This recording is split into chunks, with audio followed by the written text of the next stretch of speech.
Yesu nashimwe inshuti za Berwa TV, nizere ko muri amahoro, natwe turamoro turashima Imana. Nta gikuba cyacitse muri twe, nta n'igikuba cyacitse mu bacu. Imana y'amahoro nibishimirwe. Dukunda kuvuga ngo kuba nta n'ingumbi twumvise mu bashuti ba Berwa TV nukuri n'iby'agaciro, kandi naho bitameze neza mukomere. Nago twabaza Imana yacu nguragira ute, kuko nifite urufunguzo rw'ubuzima, none bishobora kwanga ariko ejo bikemera. Rero nimukomere, ibyo dushakira ni byiza gusa, ntabwo ari ibibi. Yaratubwiye ngo mu bibi no mu byiza tujye duhora dushima Imana. Turi kuri Berwa TV, turi kumwe na Mama Berwa nk'ibisanzwe. Reka tubanze dusuza inshuti zacu ziri mu Rwanda, inshuti zacu ziri i Burundi, Kenya na Tanzania, inshuti zacu ziri Malawi, inshuti zacu ziri Uganda, Zanzibar, inshuti zacu ziri Amerika, Canada, inshuti zacu ziri China, inshuti zacu ziri Dubai, Qatar, inshuti zacu ziri mu mpande enye z'isi. Nukuri turabashuje mu izina rya Yesu Kristo. Mwiyumve mikase kuri Berwa TV na Mama Berwa. Nk'ibisanzwe rero tuje mu ijambo ry'Imana, reka tubanze twiragize Imana y'amahoro. Nanone Mana, mu izina rya Yesu Kristo, ndi imbere y'amaso yawe. Maraso yawe niyongeranyeze kandi antunganye, ankureho umugayo, anyizanye nabo tugiye kubana mu ijambo ryawe, kugira ngo njye ugiye kurivuga ntaba ari njye, kandi n'abagiye kuryumva ntaba ari bo, baryumvire muri wowe, nanjye ndivugire muri wowe. Njyambaje nizeye izina ryawe ryera, amina. Tugiye gusoma ijambo ry'Imana dusanga muri Zaburi 115. Turasoma n'umurongo wa mbere gusa, ubundi dusenga Imana, twinginge Imana. Turasoma n'umurongo wa mbere n'uwa kabiri. Haravuga ngo naba ari twe Uwiteka, ntaba ari twe, ahubwo izina ryawe aba ari ryo uha icyubahiro, kubw'imbabazi zawe n'umurava wawe. Kuki abanyabyaha babaza bati Imana yabirihe? Reka dusubire muri ijambo riravuze ngo ntaba ari twe Uwiteka, ntaba ari twe, ahubwo izina ryawe aba ari ryo uha icyubahiro, kubw'imbabazi zawe n'umurava wawe. Kuko abanyabyaha babaza bati Imana yabo irihe? Iyi ni Zaburi ya Dawidi. Dusomye Zaburi 115 n'umurongo wa mbere n'umurongo wa kabiri. Baravuga bati ntaba ari twe Uwiteka, ntaba ari twe, ahubwo izina ryawe aba ari ryo rihabwa icyubahiro, kubw'imbabazi n'umurava wawe. Dawidi yari mu mashimwe, muzi intambara Dawidi yaciyemo cyangwa ibibazo yaciyemo. Iyi Zaburi rero igihe yayivugaga aravuga ngo ntaba ari twe, ahubwo ntaba ari twe, ahubwo izina ryawe aba ari ryo rihabwa icyubahiro, kubw'imbabazi n'umurava byawe, kubw'imbabazi n'umurava by'Imana. Dawidi yari yibutse ineza y'Imana, yari yibutse aho Imana yamukuye, yari yibutse imbabazi z'Imana, yari yibutse gukora kw'Imana, yari yibutse icyubahiro cy'Imana. Arangije aravuga ngo ntaba ari twe, ntaba ari twe. Mu yandi magambo, yangaga yuko yakwisingiza cyangwa nabo bari kumwe bakisingiza, bakumva yuko ibyo bagezeho cyangwa ibyo bakoze ari bo, bakumva yuko bashoboye ari abanyamaboko. Batesha agaciro rero, batesha agaciro abo ari bo. Baravuga bati ntaba ari twe Uwiteka, ntaba ari twe, ahubwo izina ryawe aba ari ryo uha icyubahiro, kubw'imbabazi zawe n'umurava wawe.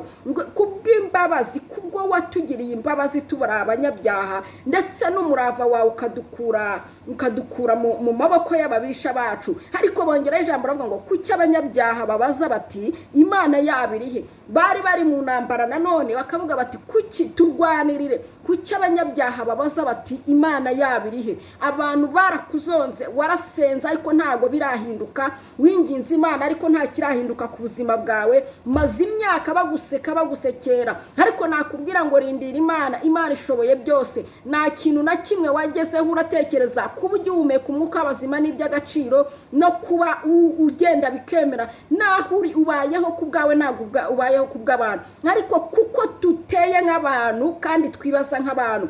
Zaburi baravuga ngo kuki abanyabyaha babaza bati Imana yabo irihe? Ni nk'aho bavuze bati Mana ururuka wongera turwanirire izi ntambara. Uri kurwana intambara z'ubukene, umaranye imyaka n'imyaniko mu rusengero usenga udakora ibyaha, uri gusenga na umaze imyaka n'imyaniko ukodesha, imbeno byaragucanze, umaze imyaka n'imyaniko wabaye umudiyakoni wo mu rusengero, uri umukobwa, mbeno birirwa bakuvuga bati Imana ye iriho idatanga umugabo. Wirirwa usenga ariko hari ibintu byakwiziringiyeho, hari uburwayi bwakwiziringiyeho, ndetse usengera n'abandi barwayi bagakira, ariko we byanze guhinduka. Ndetse usengera n'abantu bakagira aho bava, bakagira n'ahandi bagera, ariko wowe byaranze. Dawidi rero avuga ngo kuki abanyamahanga babaza bati Imana yabirihe. Abadasenga mu yandi magambo hari ibyo baturusha, hari uko batureba, ariko tubarusha amahoro yo mu mutima n'umunezero. Hari abarara badasinzira ariko twebwe tukaryama tukizigura amahoro. Hari ababa babuze amahoro ariko twebwe tukaryama tukizigura amahoro. Ariko babaza umwami wabo kuki abanyamahanga babaza bati Imana yabirihe. Barabaza dukwiye kubwira Imana, kwibwira umuririmbyi yavugije muri ngo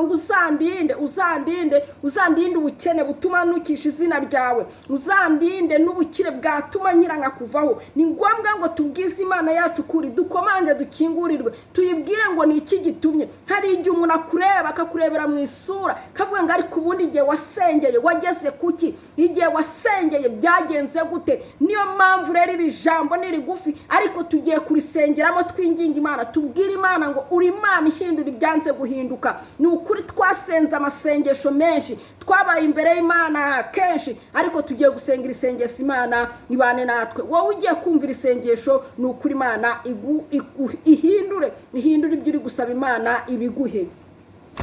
Mana mu izina rya Yesu Kristo, nyakubahwa Imana y'amahoro, Imana y'urukundo, Imana y'ubuntu bwinshi, Imana y'imbaraga n'imbabazi, Imana dataremye isi n'ijuru, Imana nyaguhora ku ngoma, Imana yuzuye ineza, Imana yicaye ku ntebe y'imbabazi. Nyemerera ubanze utweze wongere udutunganya, abamama udukureho umugayo, bapapu bakureho umugayo, abasore n'inkumi bakureho umugayo, bana bato bakureho umugayo, abasaza n'abakecuru bakureho umugayo. Buri muntu wese uri rwumvira isengesho yikubise imbere nkawe, uturinde ibyaha n'ibicumuro by'abacu, uturebe nkatwe twumvishe iri sengesho kandi tukaryizereramo. Ntuduhore karande na gakondo zaho tuvuka, twebwe duhinduye identite, tubaye ibyaremwe bishya mu izina rya Yesu Kristo. Twizeye imbaraga no gukomera kwawe, twizeye kugirirwa neza nawe. Kimara kutubabarira akira amashimwe yuko waturwaniriye intambara nyinshi, yuko mwami ubereye icyubahiro kuba tukiriho tugihumeka umwuka bazima.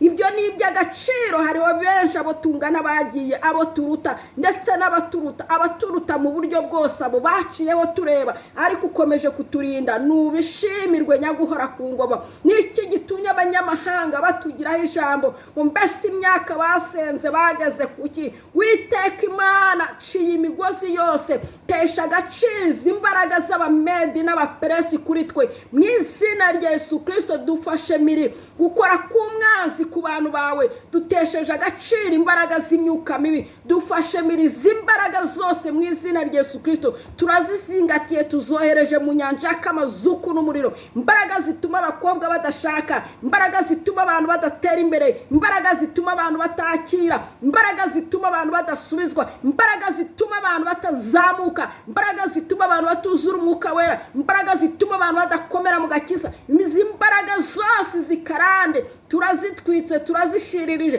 tuzohereje mu nyanja y'amazuku n'umuriro mu izina rya Yesu Kristo rifite imbaraga n'ubutware, aho zitazongera kuduhengereza ukundi, aho zitazongera kumenya amakuru yacu ukundi. Ni ukuri dukure mu gihugu cya Egiputa twinjize mu gihugu cy'amasezerano cy'i Kanani, aho wavuganye natwe, aho tugiye kunezererwa, tukabona amahoro n'umunezero, tukabona ibyishimo, tukarya tukanezerwa. Uwiteka Imana urakoze urakarama kubikoreye kwibano kwibesha ku bantu bawe. Ngambaje nizeye izina ryawe ryera. Shalom, amena. Shalom, shalom. Ndabakunda. Numvaga nshaka gusenga kugira ngo Imana n'ukuri igira ikikora ku bantu bayo. N'ukuri Imana igira ikikora mu buzima bwacu, Imana ihindura amateka, Imana igira neza. N'ukuri hari kuntu abantu baba bamaze ku musozi, abantu wararwaye abantu bakaguseka, umaze igihe kinini ufite uburwayi, umaze igihe kinini uri umukobwa nta mugabo, umaze igihe kinini mu rusengero nta terambere, umaze igihe, hari imbaraga zijya zizingira ku bantu zikababuza gutera imbere. Daniel ngo yarasenze, arasenga ugera ku munsi wa 20 ibisubizo bye bitaraza, ariko arakomeza aratitiriza. Ntusohoke mu nzu y'Imana kuko ikibazo kitarakemuka, ahubwo titiriza. Yakobo aratitiriza, akirana na marayika aratitiriza.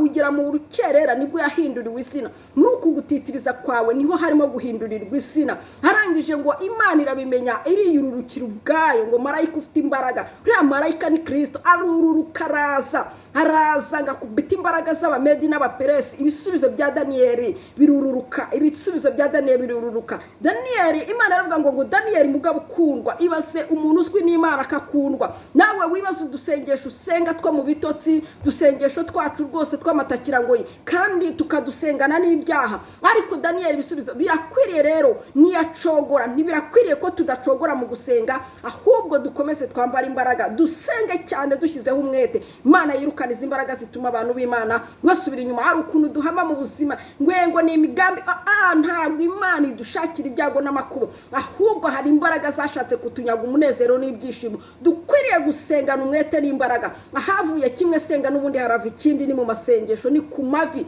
Ntabwo Daniyeli yigeze ava ku mavi, ntabwo Yakobo yigeze arekura marayika atamuhaye umugisha, ntabwo Elisa yigeze arekura Eliya atamuhaye umwitero. Ni iki kiduteye twebwe kurekura?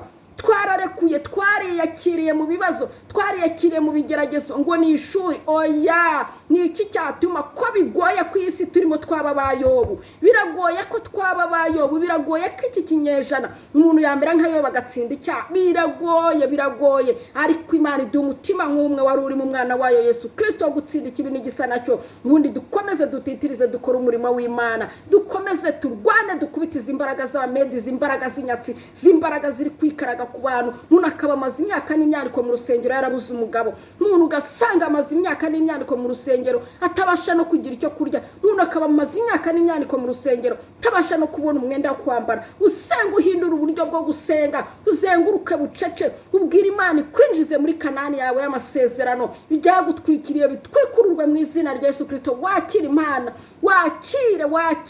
Ntabwo Imana ireba amashuri, Imana ntabwo ireba uburanga, Imana ntabwo ireba igihaga, Imana nta kintu na kimwe ireba ijya kugirira neza abantu bayo. Nicyo usabwa ni ugukiranuka no kwera no gutitiriza. Ubundi Imana nta cyatuma ikwima. Imana izaguha titiriza, ntubivemo. Nuva mu murongo warinjira mu ndi, ni ukuri mu bibemo. Imana y'amahoro ibaha umugisha, ndabakunda. Shalom, mwari muri kumwe na Mama Berwa. Ni ukuri, niba unyuzwe kora subscribe, share na comment. Tujye tubana mu ijambo ry'Imana no mu isengesho rya buri munsi. Tubane mu ijambo ry'Imana no mu isengesho rya buri munsi. Dusenga isengesho rihindura ubuzima. Mu gusenga hari ibintu bundi tutakwiterekamo. Biragoye yuko wakwitereka mu kazi, biragoye yuko wakwitereka ku mugabo, ariko biragoye ko wakwitereka ku mugore. Ariko iyo dusenze Imana ituyobora, ikatwereka ati jya gukora, ikagushakira akazi rwose utanadepoje, nta n'amashuri ufite. Imana yaguhaye ugacuruza utuntu tworoheje ikakuzamura. Imana yaguhaye umugisha, iba yaguhaye. Ariko gusenga mu buryo bw'umwuka wera buva mu gusenga, buva ku karago, ugasenga utitirisha. Niba ushaka kuba umuntu ukomeye mu by'Imana, senga kenshi, usome Bibiliya kenshi, nawe uzagenda umenya byinshi, wakira byinshi, kuko wabaye imbere y'Imana. Shalom, mugire umugoroba mwiza, ndabakunda. Shalom.